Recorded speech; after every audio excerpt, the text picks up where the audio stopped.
I started Make Your Life Epic out of kind of a guilt almost. People wanted to do lunch, people wanted to meet for breakfast, people wanted me to respond to their email, and I found I just ran out of time. I have 5 great kids, beautiful wife, and 10 different businesses I manage, and it just became impossible to meet all these people for lunch unless I was eating lunch 12 days a week, and there's only 5, so it didn't work out too well. At Make Your Life Epic, entrepreneurs and aspiring entrepreneurs can find the absolute best business resources available. If you're looking for business coaching, you want someone to fly out or come out to your business and work with you hands-on, you can do that. Website optimization training, sales coaching, motivational training, information on how to form an LLC, how to get properly insured, how to account for things properly. It's all here at Make Your Life Epic. You can start living a life of abundance and start pursuing your dreams right now. All you need to do is contrast where you want to be versus where you are. And we're going to teach you the action steps to get there starting right now.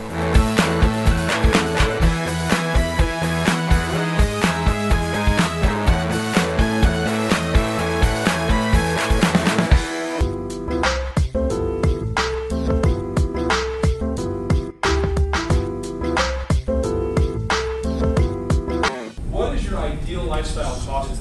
What will it cost you to live out an ideal lifestyle? Think about. So let's think real quick. Let's write a number down just so that we can have something we're working on. Write down a number of what you want your gross sales to be 12 months from now, if this works. Because I'm going to teach you very specific action steps that'll help you. But just write down that gross number. No one else will see it, just for you. I just want to know. I just want you to be able to decide whether this was successful for you. Okay, so what we're going to do is we're going to teach you 3 moves. 3 moves. 1 is how to break out of the pack with social media. 2 is 6 proven social media strategies. And 3 is how to turn those clicks into cash. So people love to do things that other people are doing. In the 1960s, who remembers the 1960s? 1960s, there were these guys that had kind of shaggy hair. They landed here from England. Okay, and a lot of people didn't know who these people were. In fact, no one knew who they were. And their names was John, you got Paul, you got Ringo, you got the guys. What happens is the plane lands. When the plane lands, no one's there, and they go, publicist says, I don't think that the publicist says, I don't think this is a good thing. There's a book called PR 2.0 by Michael Levine where you can read this story. Michael Levine. So what happens? L-E-V-I-N-E. So the plane lands, and he says, just take off, fly back. That didn't go so well. So he goes to the local high school, and he says, I need all the cheerleaders and all the kids to hold up signs and to scream the names of the people on the signs. The high school kids say, who are these people? Don't worry about it, just scream it. We're on TV. We're on TV? Oh, okay. So the camera pans. John, Paul, they get out. You know, they're cheering. Then they take the picture, they put it in the news, and it says, Beatlemania is here. Then the Associated Press sees it and goes, Beatlemania is here. And then, Beatlemania. Another guy, there's a singer, he's a lounge singer, he's handsome guy, but really had no confidence on the stage yet. He was handsome, he had a little charisma, but he had struggled with getting charisma like on the stage. And they said, his publicist says, this guy's got a problem. Well, we need to build his confidence. Well, how can we do it? Let's have girls scream when he performs. Let's have a girl faint. Sinatra, his publicist paid to have women scream. Okay, so if this works, why does everyone do it? There's 2 reasons. 1, most people are uncomfortable doing something they've never done before. When I got asked to do public speaking for the first time by the SBA, I had never spoken to a group of people when I wasn't behind a DJ booth and saying jokes. So I'm like, I'm going to have to say something sincere. You know, because I'm so used to making ridiculous jokes. And I was like, oh. So it's uncomfortable, right? The second is it does require diligence, which Jerry West, NBA Hall of Famer, says if you only work on the days you feel like working, then you won't get to the Hall of Fame. So it's a deal where like we have to do this even though we're not feeling good. You know what I mean? It's new to us. It's new. Okay, let's go. All right, so move number 1 is you have to define your purple cow. This is the stuff I think is kind of fun. I'm going to give you a whole bunch of examples, and then hopefully one of them you'll get a big idea. This is for your business. It's for your life to help you get to your goals. I cannot tell you your purple cow, but you need to have a purple cow. This is what Seth Godin says. Who's Seth Godin? He does case studies of super successful companies, and this is what his observations are. He says, if your offering isn't remarkable, it's invisible. No matter how much you spend on well-crafted advertising, your offering must be remarkable, or the buyer, me, the buyer, am I going to make a remark about it? If not, then you're average and you're invisible. Am I going to make a remark about it? Am I going to comment on it? Think about in your business, what is something you can do I'm going to show you 3 other people today who are absolutely financially hitting home runs, who are not doing anything differently than all the things you already do, and then doing these new things. They're just added a couple new things, and that's how they're making their money.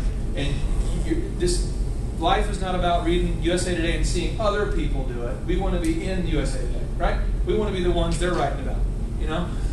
And I want to show you an example. This morning, I was looking for PR to show you guys. Anybody here been to Las Vegas in the last 2 years? When you think of the Palazzo, do you think of a environmentally friendly, green, environmentally neutrally, I mean, it's like a neutral carbon footprint when you think of these big hotels with the big lights? What comes to your mind when you see a hotel with all the lights? Waste that power bill. Who here, which one of you guys has actually thought that? You're with your wife or your husband and you're touring and you're like, look at all the lights, I wonder what the light bill must be. Yeah, you're entrepreneurs, you have that problem. We're calculating, I wonder how much money they're making. Those suckers, how much they're gambling. And you're processing profits and losses and you're like, this is awesome. Or this is bad. Or you're thinking, this is an article today. It really did happen. I'm going to read it to you and I want you guys to go, okay? Whenever you get this wow, just kind of so I know it happened. The 50-story complex achieved an unlikely and lucrative milestone after opening in 2008. The Palazzo, a powerful organization, was declared, or a powerful private organization declared the Palazzo an environmentally friendly green building. The world's largest at the time. In fact, they won a $27 million tax break over a 20-year period for including the following things: bike racks, a room card that tells guests when towels to be replaced, landscaping that does not use grass, which local laws prohibit anyway, and a preferred spot for fuel-efficient cars. So I ask you... $27 million for that. Yep. Here's the deal. Here's companies that grew, and we're going to get through it. Tom's Shoes. Who here has bought Tom's Shoes or knows what Tom's Shoes is? Sir in the back. What does Tom's Shoes do? You buy one pair of shoes, they send a pair of shoes to some country underprivileged, somebody who doesn't have shoes. My daughters will buy nothing but Tom's because of that. Okay, that's example number one. How much have they spent on advertising? Zero. Was that the idea that they used before they became famous? Or did they become famous first and then come up with that idea? I never heard of it until my oldest started buying Tom's, and she heard about it from another friend, and I don't think I've ever seen them advertised. That's right. The owner of the company, buy in the stores. the owner of the store came up with the idea from the very day one, for PR reasons, and because he sincerely cared about kids, that they, for every time they sold a shoe, would give a pair away. No advertising. Okay? Another example. 2 college kids wanted to start a restaurant. They both liked golfing. But both of them didn't like waking up before noon because they were usually drunk. They started a restaurant. This restaurant was struggling. They decided, you know what? We need a purple cow. People like yourself coming up with an idea. They said, bro, what if we had like an Australian theme? Why? Bro, I read this case study. It's called the Service Profit Chain. It's a Harvard case review case study. Bro, it's like kangaroos, kind of talk funny, you know. Good day, mate, you know. Bobby. All right, dude. Let's think. A couple days later, all right, we're doing it.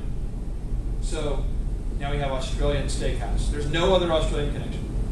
It was just. Now, why did they become famous first and then come up with the Australian theme, or was that why they became famous? You see what I'm saying in this? Now, I call this spiritual hitchhiking, but think about it for a second. You stand in front of this hotel, thumb out.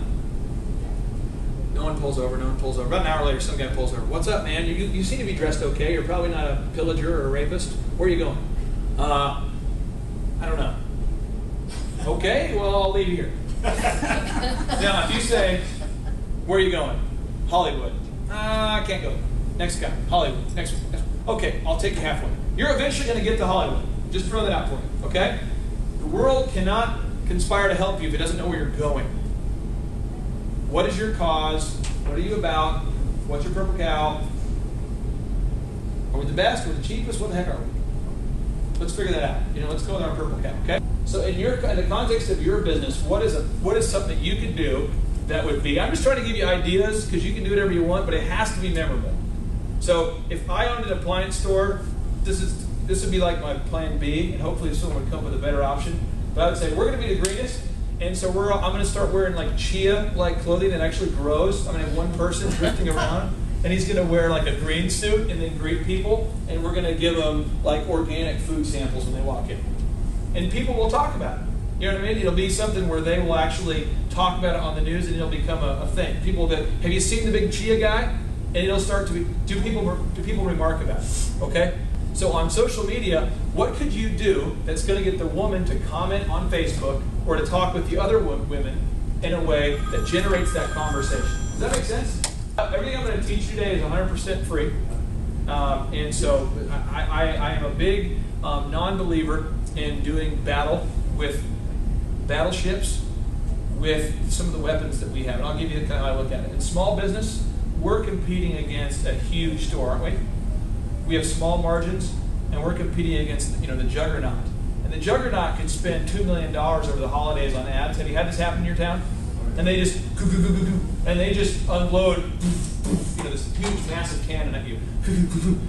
And then we're there with like a BB gun, like, you know what I mean? But David did beat Goliath. So I'm going to use my slingshot. I'm going to get up close, and I'm going to win, and it makes the big guy mad. Does that make sense? So we are David going against Goliath here. Okay? So if you type in elephant in the room and you look it up, it's in Tulsa. We are within 4 miles of the sports clips. The sports clips place. We have Top Cuts. And these guys charge on average about $9 per haircut.